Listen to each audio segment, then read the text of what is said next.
మీ అందరికీ వందనాలండి. 28 రోజుల తర్వాత తండ్రి అయినటువంటి దేవుడు అధికారపూర్వకంగా మళ్ళీ నన్ను ఆయన సన్నిధిలో నిలబెట్టుకొని ఆయన మాటలు మీకు నా ద్వారా తెలియజేస్తున్న విధానాన్ని బట్టి తండ్రికి నేను లెక్కలేని స్తోత్రాలు చెల్లిస్తూ ఉంటున్నాను. ఓకే, ఇప్పటివరకు మనము ఆరాధనలో 2 భాగాలు జరిగించాము.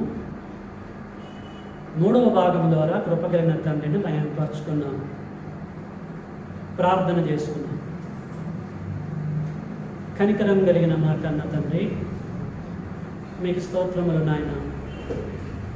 ఈ సమయంలో మీ గ్రంథములో నుంచి మా బ్రతుకులకు అవసరమయ్యే అమూల్యమైనటువంటి విషయాలు తెలుసుకోవడానికి సిద్ధపరచండి.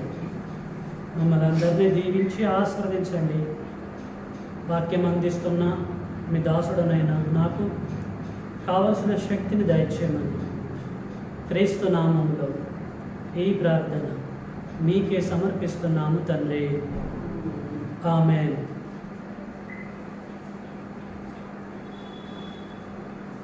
ప్రియులారా, ఈ సమయంలో బైబిల్లో నుంచి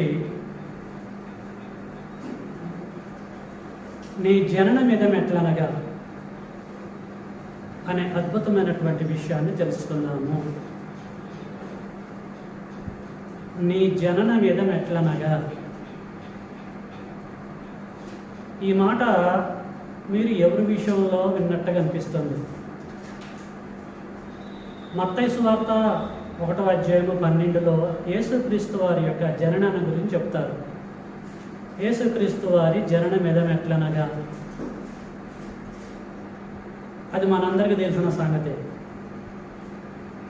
మరి మన జనన విధానం గురించి కూడా తెలుసుకోవాలా వద్దా? అందుకొరకే ప్రియులారా, ఈ టాపిక్ని మీ ముందు ఉంచవలసిన పరిస్థితి ఏర్పడుతుంది. జాగ్రత్తగా లోతుగా విషయాలు గ్రహిస్తేనే ఈ విషయాలన్నీ మీకు అర్థమవుతాయని మీకు కోరుతున్నాను. తెలియజేసే ప్రతి మాట గ్రంథములో ఉందో లేదో బహు జాగ్రత్తగా మీరు పరిశీలించండి. యోబు గ్రంథము 28వ అధ్యాయంలోకి వెళ్దాం. ప్రతి ఒక్కరూ బైబిల్ ఓపెన్ చేసి చూడాలి.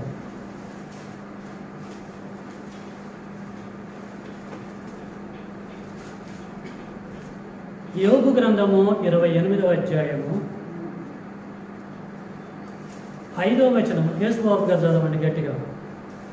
భూమి నుండి ఆహారము పుట్టును, దాని లోపలి భాగము అగ్నిమయమైనట్లుండును. చాలండి. ప్రియులారా, ఇక్కడ యోబు గ్రంథంలో దేవుని యొక్క భక్తుడు అనేకమైనటువంటి విషయాలు తెలియచేసి ఈ అద్భుతమైన ఇన్ఫర్మేషన్ అందిస్తూ ఉంటున్నారు.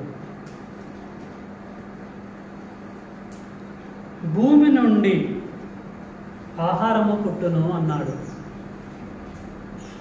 భూమి అంటే మన కాళ్ళ క్రింద ఉంది కదా, దీని నుండి ఏం పుట్టిద్దాటండి? ఆహారము పుట్టును. ఈ ఆహారము ఎవరి నిమిత్తం? మనుషుల నిమిత్తం, జంతువుల నిమిత్తం, పక్షుల నిమిత్తం. ఎన్ని పోషింపబడాలంటే భూమి పండాలా వద్దా? అదే చెప్తున్నాడు. భూమి నుండి ఆహారము పుట్టును. భూమిని మనం పరిశీలిస్తే ఎంత పచ్చగా ఉంటుందండి, అద్భుతంగా ఉంటుంది. సో మనుషులు, జంతువులు, పశువులు దాని నుండి వచ్చేటువంటి ఆహారాన్ని భుజించి బ్రతకటం మనందరికీ తెలుసు. అంతటితో ఆగకుండా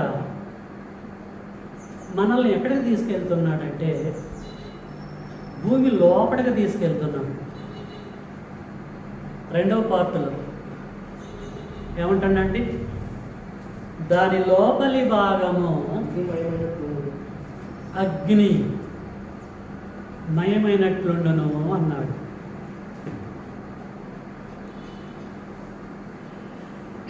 దాని లోపలి భాగము అన్నాడు అంటే పై భాగాన్ని చూసాం మనము, లోపలి భాగాన్ని ఇంట్రడ్యూస్ చేస్తున్నాడు. దాని లోపలి భాగము అగ్నిమయమైనట్లుండును అని అంటున్నాడు. అగ్నిమయం అంటే కొలిమి ఉంటుంది చూసారా, నిప్పుల కొలిమి. ఎండాకాలంలో అడుగులు గాలిపోతూ ఉంటాయి. విశాఖపట్నంలో స్టీల్ ప్లాంట్కి వెళ్తే ఈ ఇనుప ముడి పదార్థాలన్నీ గుండవలు వేస్తూ ఉంటారు. భయంకరంగా ఉంటుందండి పరిస్థితి. ప్రియులారా, భూమి యొక్క లోపలి భాగం అంటే భూమి పైనుంచి ఎన్ని కిలోమీటర్ల లోతుల లోపల, దీన్ని ఎలాగ అర్థం చేసుకోవాలి అని మనం ఆలోచిస్తే భూమి పై భాగం నుంచి దాదాపు 15 కిలోమీటర్లు లేక 15 మైళ్ళు 20 మైళ్ళు దాటుకొని పోతే అక్కడ ఇట్లుంటుందండి, అగ్నిమయమైనట్లుండును అని అంటున్నాడు. మీకు అర్థం కావడం కొరకు ఒక విషయం చెప్తాను, జాగ్రత్తగా వినండి. భూమి మీద కొన్ని పర్వతాలు ఉన్నాయి. ఏం పర్వతాలండి?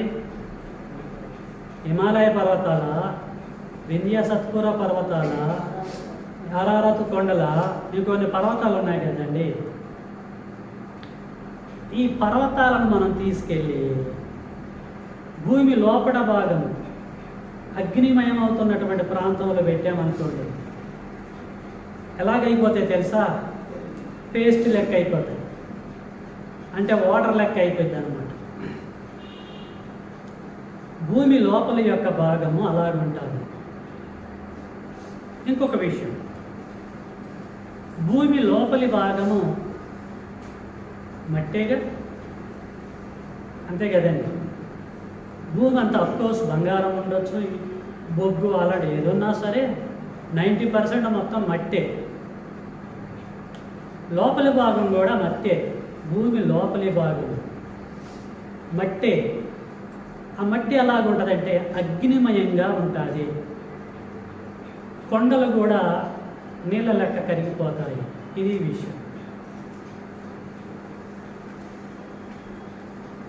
ప్రియులారా, తండ్రైన దేవుడు యోబు భక్తుడి ద్వారా, ఈ మాటలు తెలియజేసిన భక్తుడి ద్వారా భూమి యొక్క అంతర్భాగాన్ని ఎందుకు పరిచయం చేస్తున్నాడు? దాంతో మనకేం పని ఆలోచించారా మీరు? పై భాగాన్ని గురించి చెప్పాడు, దట్స్ ఓకే. అంతర్భాగంలోకి ఎందుకు తీసుకెళ్ళాడు అంటే నీకు నాకు ఏదో తెలియచేయాలి, మనకేదో బుద్ధి చెప్పాలి, మనం గ్రహించాలి అన్న ఉద్దేశంతో మనల్ని అక్కడికి తీసుకెళ్తున్నాడు. ఓకే, ఇప్పుడు మనం చూద్దాం భూమి యొక్క అంతర్భాగంలో ఉన్న ఆ యొక్క మట్టిని గూర్చి గ్రంథంలో ఏం రాయబడ్డది చూద్దాం. ఇదే యోబు గ్రంథము 10వ అధ్యాయంలోకి వెళ్దాం. యోబు గ్రంథము 10వ అధ్యాయము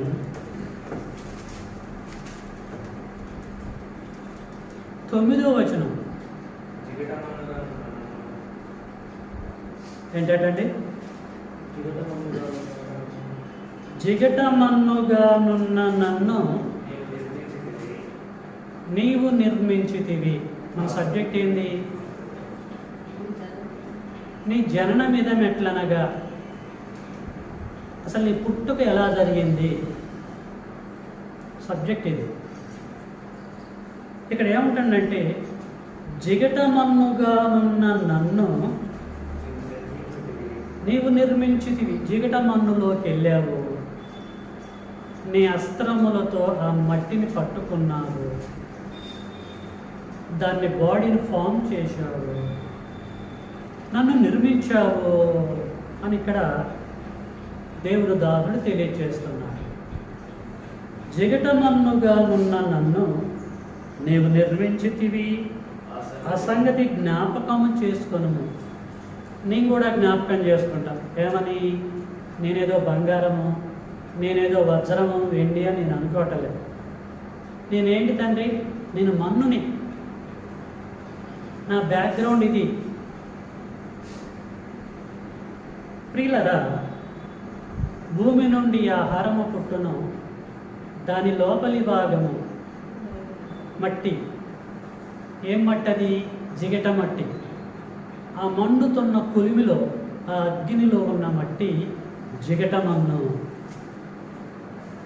తండ్రి అయినటువంటి దేవుడు నిన్ను కలగజేయాలని, నన్ను కలగజేయాలని ఆదాము మొదలుకొని ఇప్పటివరకు యేసుక్రీస్తు వారు వచ్చేంతవరకు, ఈవెన్ యేసుక్రీస్తు వారిని కూడా ఎలా కలగజేశాడంటే అక్కడికి వెళ్ళి ఆ మట్టి తీసుకొని మానవుల యొక్క దేహములను తయారు చేశాడు. దేవుని కష్టం మనకు అర్థం కావాలి అన్న ఉద్దేశంతో గ్రంథంలో ఇన్ఫర్మేషన్ మొత్తము రాయించాడు. ఓకే, దీన్ని కన్ఫర్మ్ చేస్తూ యెషయా గారు ఏమంటున్నాడో చూద్దాం. యెషయా గ్రంథము 64వ అధ్యాయంలోకి వెళ్దాం. యెషయా గ్రంథము 64 8వ వచనం. యెహోవా నీవే. ఎవరు కాదు, విగ్రహాలు కూడా కాదు, మా తల్లిదండ్రులు కూడా కాదు. యెహోవా నీవే మాకు తండ్రివి. చూశారా అండి? మేము జిగటమన్ను, మేము జిగటమన్ను, నీవు మాకు కుమ్మరి. చూశారండి? కుమ్మరి ఏం చేస్తాడండి? తన చేతిలో ఉండేది ఏంటండి? ఏం మట్టి అండి అది? ఎస్.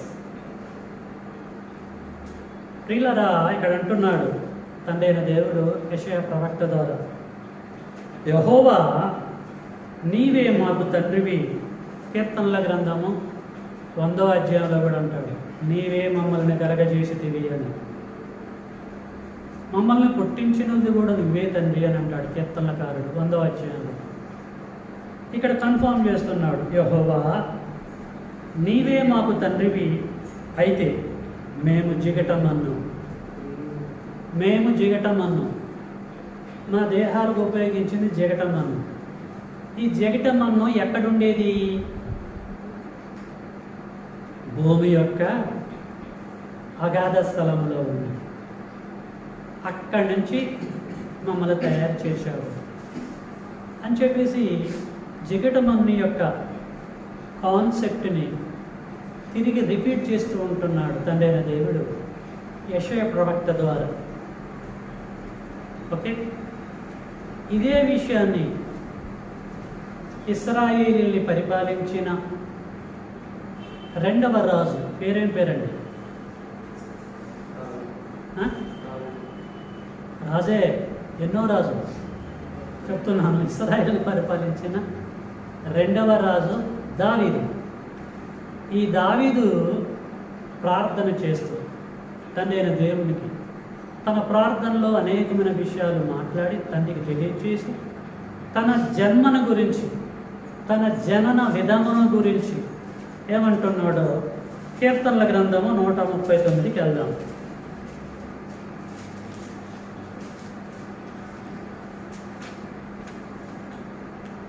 కీర్తనల గ్రంథము 139:15. రహస్యం పుట్టినవాడు నేను రహస్యమందు పుట్టిన నాడు భూమి యొక్క అగాధ స్థలములలో అది భూమి యొక్క అగాధ స్థలములలో చిత్రముగా నిర్మింపబడిన వాడు విచిత్రముగా నిర్మింపబడిన నాడు నాకు కలిగిన ఎముకలను నీకు మరుగై ఉండలేదు. చాలండి. అంటే ఏ వర్షన్ని మనం చూసినా భూమి యొక్క అగాధ స్థలంలోనికి వెళ్తున్నాం. అవునంటారు కాదంట. ఇక్కడ ఏమన్నాడు? భూమి యొక్క అగాధ స్థలములలో అంటే భూమి నుండి ఆహారము పుట్టును, దాని లోపలి భాగము అగ్నిమయమైనట్లుండును. దానికి అగాధ స్థలం అంటాడు ఇక్కడ. భూమి యొక్క అగాధ స్థలములలో విచిత్రంగా నిర్మింపబడ్డ నీ ద్వారా. భూమి యొక్క అగాధ స్థలముల్లో ఎందుకు నిర్మింపబడ్డారంటే అక్కడ ఉన్న మట్టిని తీసి సేకరించారు. ఏంటిదా మట్టి అంటే జిగురు మన్ను, జిగట మన్ను. ప్రియులారా, ఒక కుమ్మరివాడు ఒక కుండను తయారు చేయాలంటే ఏ మట్టి పడితే ఆ మట్టిని ఉపయోగించడు కదా.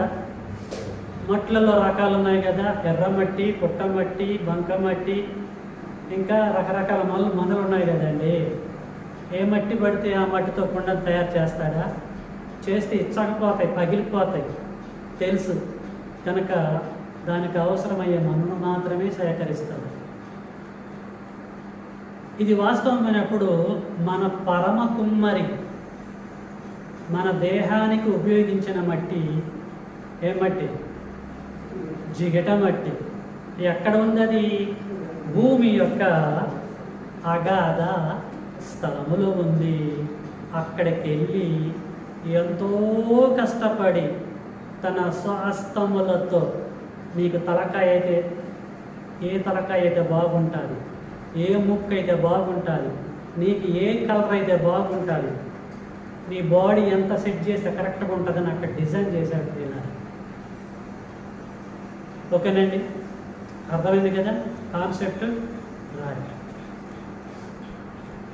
మానవ దేహమునకు ఉపయోగించింది భూమి యొక్క అగాధ స్థలములో ఉన్న జిగటం అన్నైతే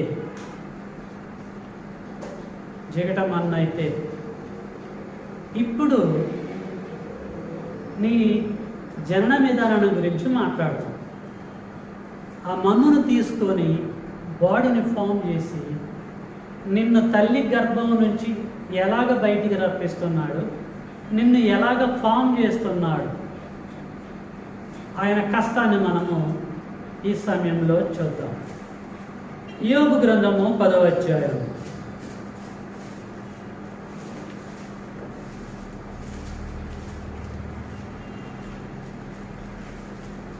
యోబు గ్రంథము 10వ అధ్యాయము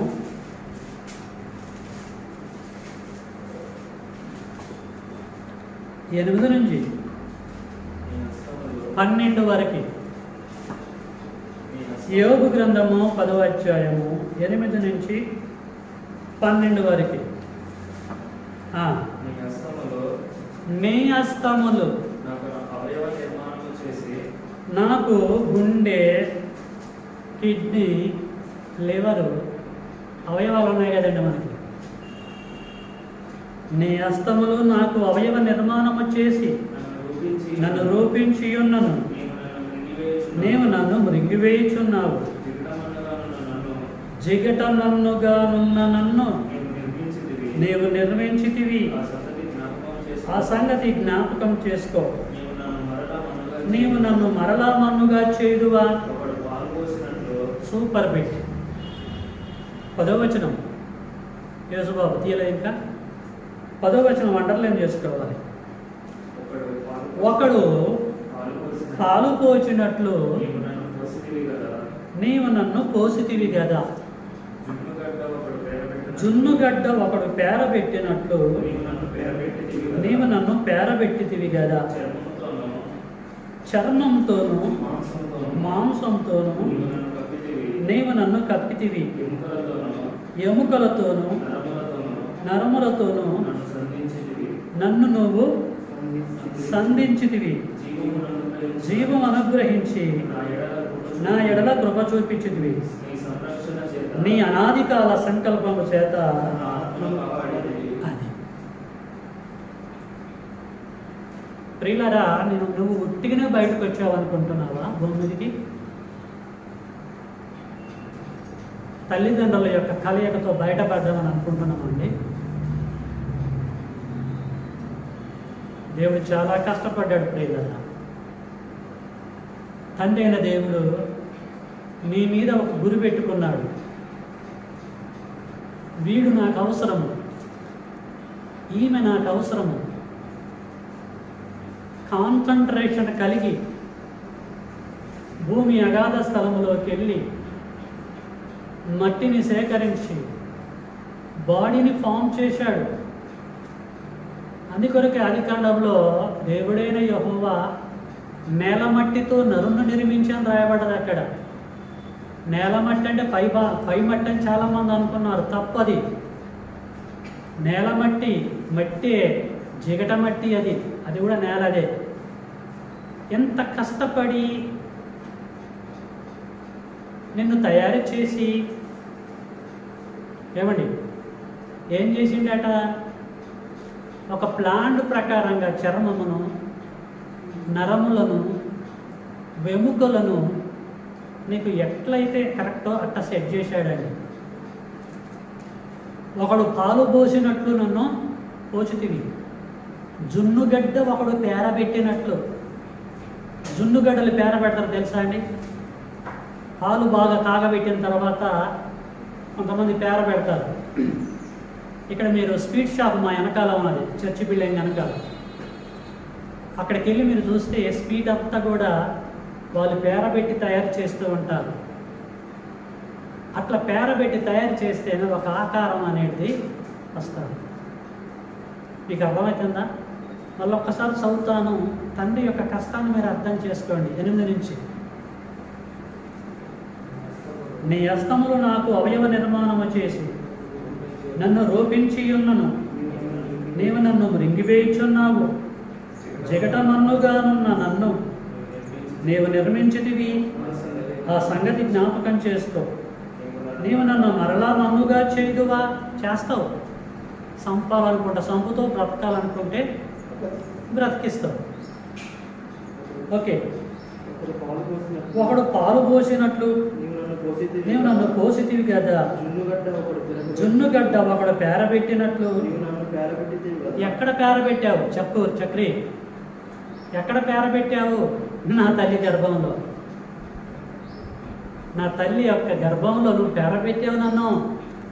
అదే స్వీట్ షాప్ వాళ్ళైతే స్వీట్ షాపులో నన్ను అక్కడ పేరబెట్టావు ఇలాగా. నా తల్లి గర్భంలో నేను తండ్రి నుంచి ఎప్పుడైతే విడిపోయానో అలా ఫామ్ చేసావు తండ్రి. నీకు హ్యాట్స్ ఆఫ్ తండ్రి అని చెప్పేసి ప్రియులారా ఇక్కడ దేవుడి యొక్క దాసుడు తెలియచేస్తూ ఉంటున్నాడు.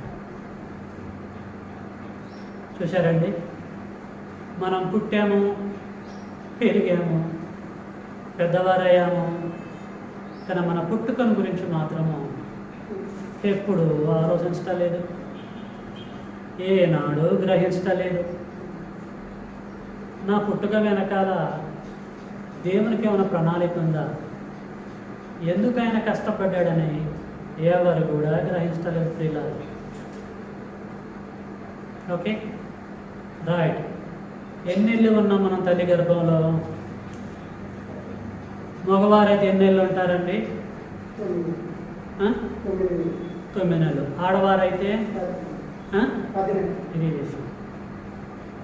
ఆడవారైనా మగవారైనా తల్లి గర్భం నుంచి పుట్టాలి. పుట్టినప్పుడు ఆయన ఏం చేసిండో చూడండి. యెహెజ్కేలు గ్రంథము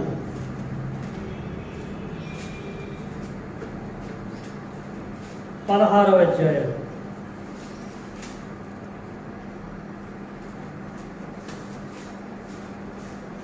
యెహెజ్కేలు గ్రంథము 16వ అధ్యాయం.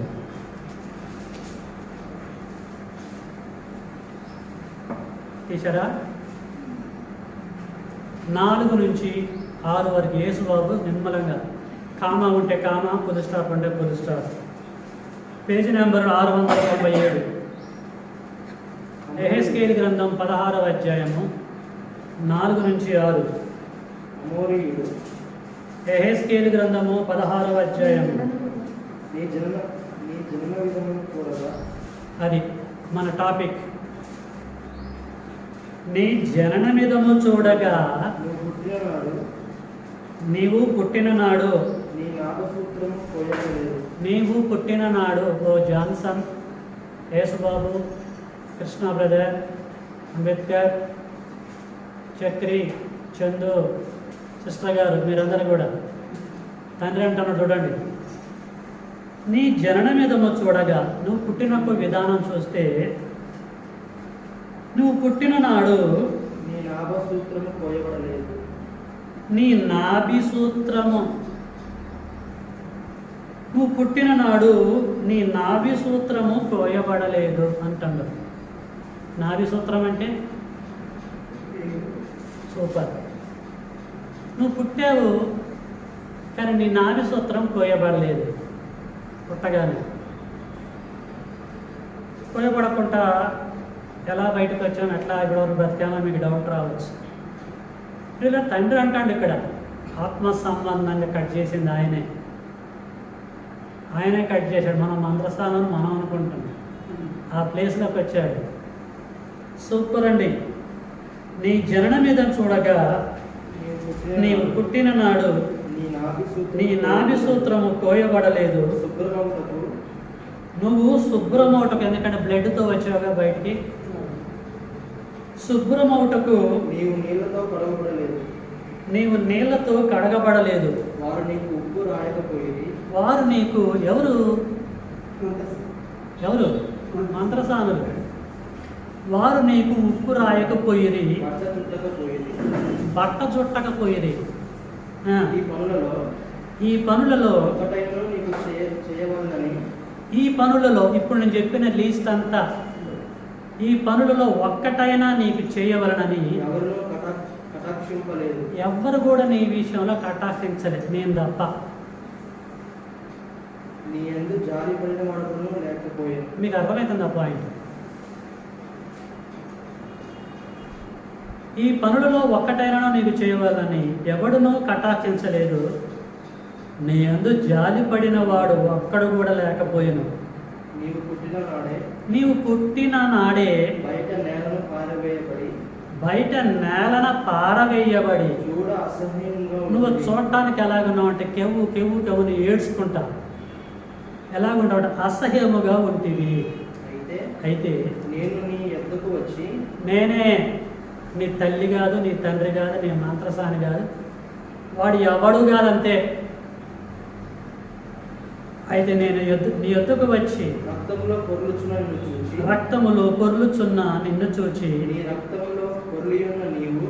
రక్తములో పొర్లియున్న నీవు బ్రతుకుమని నీతో చెప్పి తిని, నీవు నీ రక్తములో పొర్లియున్నను బ్రతకమని నేనే చెప్పాను. అరే నేనే చెప్పాను రా అంటాడు. నీకేం తెలుసురా నీ గురించి? ప్రియులారా,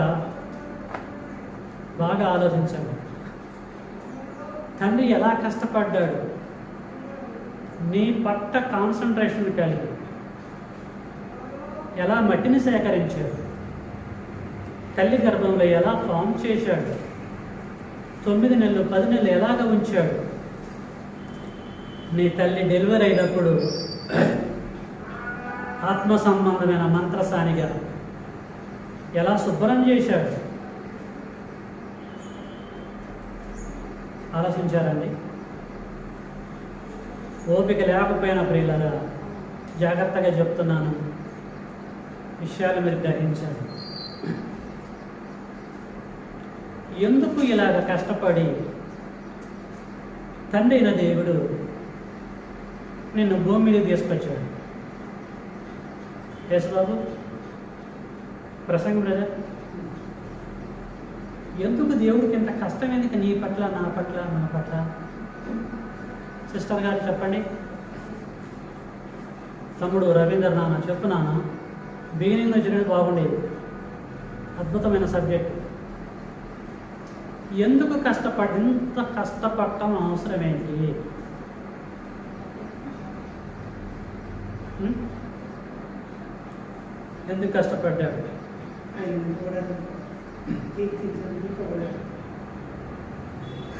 చూద్దాం. ఇందుని గురించి లేఖనం ఏమంటుంది? ఎఫెసు పత్రిక 1వ అధ్యాయంలోకి వెళ్దాం. క్రొత్త నిబంధనలో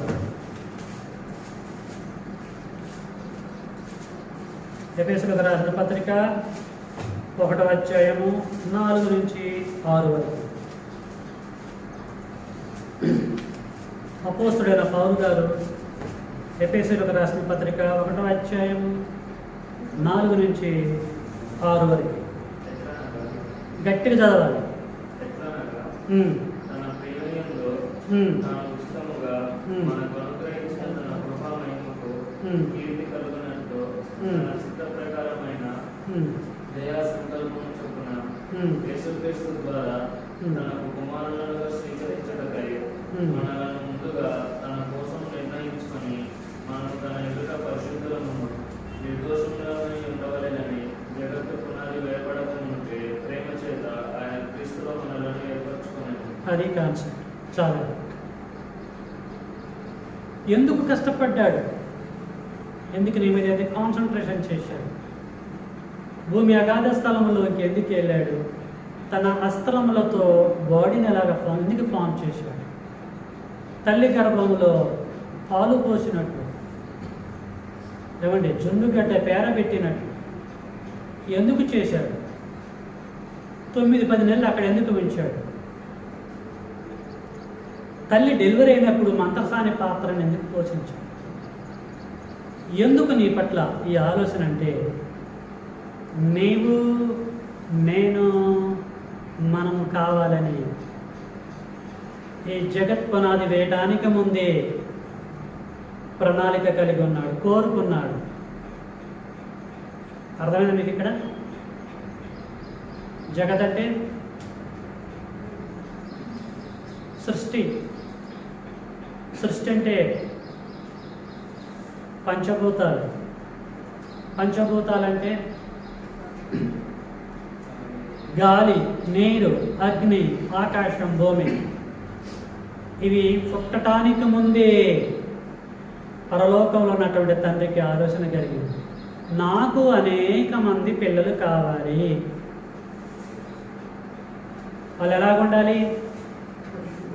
1 పరిశుద్ధులుగా ఉండాలి, నీతిమంతులుగా ఉండాలి, నిర్దోషులుగా ఉండాలి అని ఎప్పుడో ప్రణాళిక, స్కెచ్ ఇది, ప్రణాళిక, ఆలోచన ఇది. జగత్ పునాది వేయబడటానికి ముందు అన్నాడు. జగత్ పునాది వేయబడి ఇప్పుడు ఎంతకాలం అవుతుంది అంటే, భూమి పుట్టి ఎంతకాలం అవుతుంది? మోడర్న్ సైన్స్ ప్రకారం భూమి పుట్టి 1800 కోట్ల సంవత్సరాలు అవుతుంది. బైబిల్ పండితులు ఇంచుమించు 6.5 నుంచి 7.5 వేల సంవత్సరాల వరకు అని అనుకున్నారు. బైబిల్ పండితులు అర్థమవుతుందండి. 6.5 వేల సంవత్సరాల నుంచి 7.5 వేల వరకు అవుతుంది భూమి పుట్టి అంటున్నారు. సరే, అట్లా ఆలోచించిన, సైన్స్ ప్రకారంగా ఆలోచించిన, మనం కావాలనే తండ్రికి ఎప్పుడు ఆలోచన వచ్చింది? భూమి పుట్టడానికి ముందు. భూమి పుట్టి 1800 కోట్ల సంవత్సరాల కంటే అవతల ముందు. మరి ప్రియులారా, ఎంత అదృష్టవంతులమో ఒక్కసారి మీరు ఆలోచించండి. కాబట్టి మన పట్ల ఆయన ప్రణాళిక కలిగి ఉన్నాడు కనుక మనకు అవసరమైన ఈ మొత్తం కలగజేసేసి, ప్రియులారా, మన పట్ల ప్రేమ కలిగి మనల్ని ఇలాగ కష్టపడి తయారు చేసి ఈ లోకంలోనికి రప్పించవలసిన పరిస్థితి ఏర్పడ్డది. అర్థమైంది కదా ఆయన ప్లాన్ ఏంటో మన పట్ల. అలాగా మనం వచ్చాం అంటే పుట్టాం, పెరిగాం. ఇప్పుడు మనకి ఎన్ని సంవత్సరాలు? నాకైతే కరెక్ట్గా 49 కంప్లీట్ అయిపోయి 50లో పడ్డాయి నాకైతే. మీకెన్నో మీకు తెలుసు. మరి 50 సంవత్సరాల వయసు వచ్చింది, 25 సంవత్సరాల వయసు వచ్చింది, 30 సంవత్సరాల వయసు మనకు వచ్చేసింది. వచ్చినటువంటి మనము దేవుడు అనుకున్న ప్రకారంగా దేవుడి కార్యాలు చేస్తున్నామా? ఏమండి, చేస్తున్నామా? మన పట్ల ఏదైతే ఆశ పెట్టుకున్నాడో ఆశని మనము నెరవేరుస్తున్నామా? ఎందుని గూర్చి లేఖనం ఏమంటుంది? ఎఫెసీ పత్రిక క్షమించండి, ఓకే, 2వ అధ్యాయము, క్షమించండి, కొలసీ పత్రిక, ఫిలిప్పీ పత్రిక అండి, 2వ అధ్యాయము, ఫిలిప్పీలకు రాసిన పత్రిక 2వ అధ్యాయము,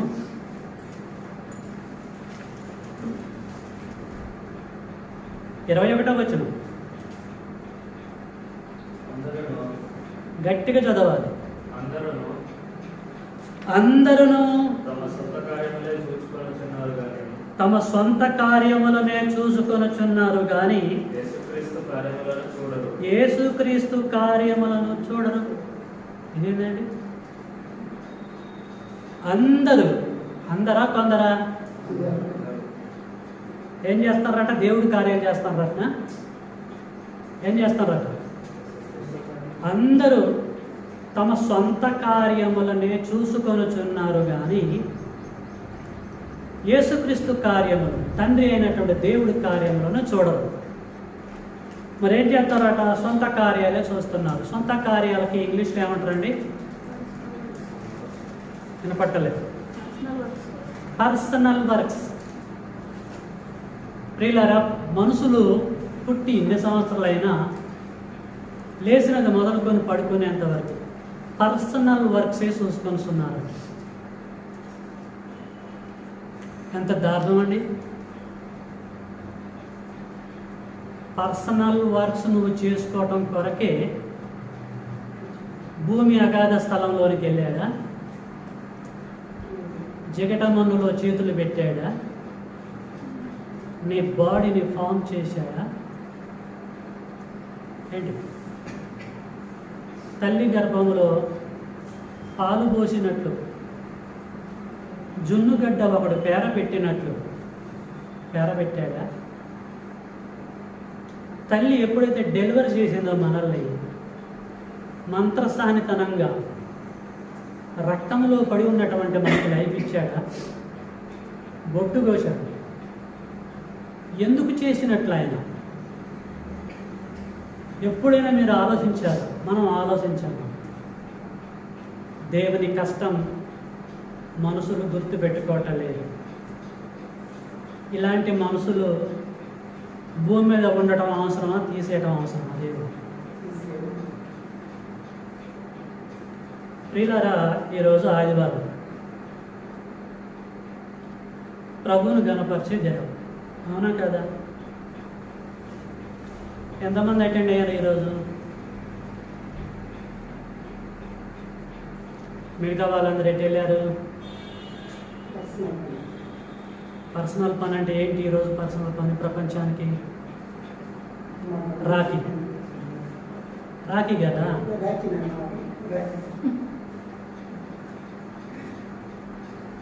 ఇది ప్రభు దినము, ప్రభువును ప్రేమించే దినము. ఇప్పుడు ఎవరిని ప్రేమించే పనిలో ఉన్నారు? తమ్ముళ్ళని అన్నారు. అవునా కాదు? పెట్టే బేడ దర్చుకొని పోయినరా పోలేదా? చెప్పండి, మాట్లాడలేదు. అంటే ఎవరికి ప్రాధాన్యత ఇచ్చినట్టు? ఇప్పుడు ఎవరికి ఇచ్చారండి? ప్రభువుకి ఇచ్చిండ్రా? తమ్ముడికి అన్నలకి ఇచ్చారా? తమ్ముడు అన్నలకే ఇచ్చారు. అంటే వాళ్ళనే ప్రేమించారు. యేసుక్రీస్తు వారు ఏమన్నారు? నాకంటే ఎక్కువ మీరు ఎవరిని ప్రేమించినా శిక్ష అనడగలదా? అనగలదండి. ఏం గ్రహిస్తున్నారండి? నాకు అర్థం కాదు. ఒక అన్యుడి కంటే ఏం తెలియదు. వాళ్ళ అన్న దగ్గరికి, తమ్ముల దగ్గరికి, బంధువుల దగ్గరికి వెళ్తారు, కడతారు. మరి బాప్టిజం తీసుకున్న పరిశుద్ధుల పరిస్థితి వీళ్ళు పాటించవచ్చు దీన్ని? వీళ్ళు దీన్ని పాటించవచ్చా? రోమపత్రిక 12వ అధ్యాయం.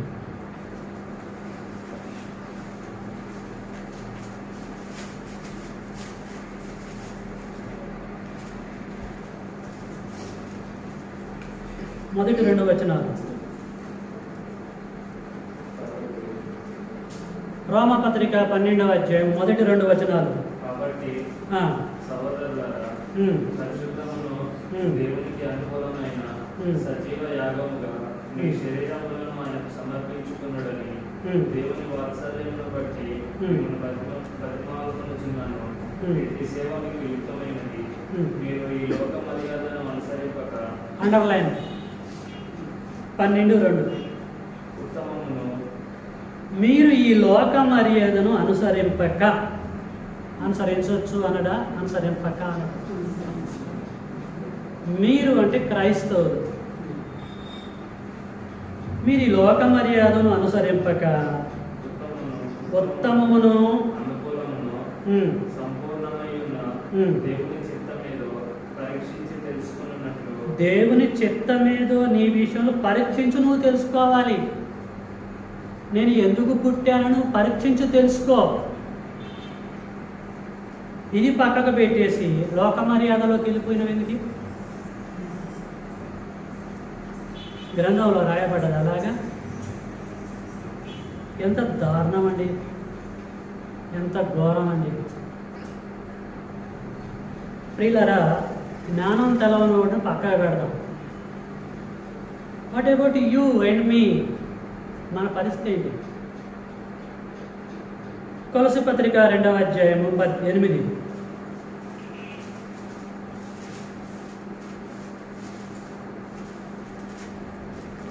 యేసుబాబు చదువు.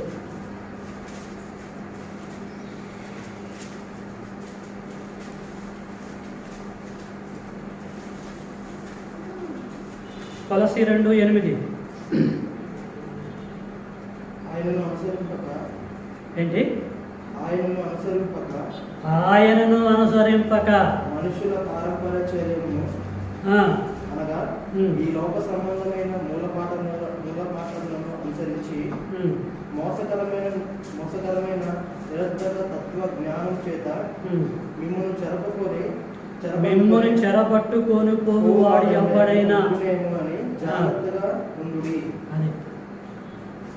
రేపు రాఖీ పండగ కదా, ఏం కాదులే వచ్చేసాయి, ఆదివారమే కదా, నో ప్రాబ్లం అని వల వేసి లాగే వాళ్ళు ఉంటారు. జాగ్రత్త స్వామి అని అంటాడు పౌలు గారు. ప్రియులారా, ఈ పిచ్చి పిచ్చి పిచ్చి పనులు చేయడం కొరకు, లోక సంబంధంగా బ్రతకటం కొరకు దేవుడు నిన్ను కలగజేశాడా?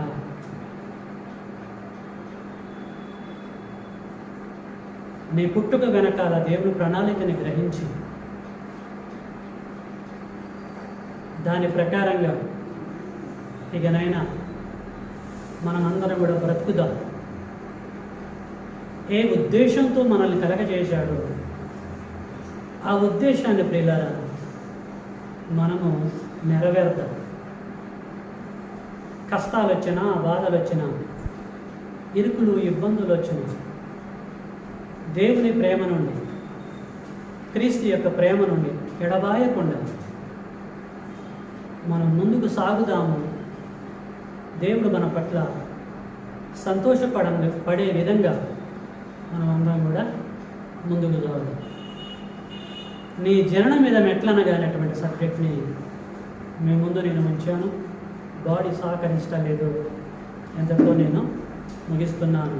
చక్కగా ఓపికతో వాక్యం విన్నటువంటి మీ అందరికీ వందనాలు తెలియచేస్తున్నాను. మీ అందరికీ తెలుసు కదా, కరెక్ట్గా 28 రోజుల క్రితం స్టంట్ పడ్డది నాకు. సో దానివల్ల నీరసంగా ఉంటుంది. సో చక్కగా వాక్యం మీరు విన్నందుకు మిమ్మల్ని అందరం కూడా అభినందిస్తూ ఇంతటితో నేను ముగిస్తున్నాను. అందరికీ వందనం.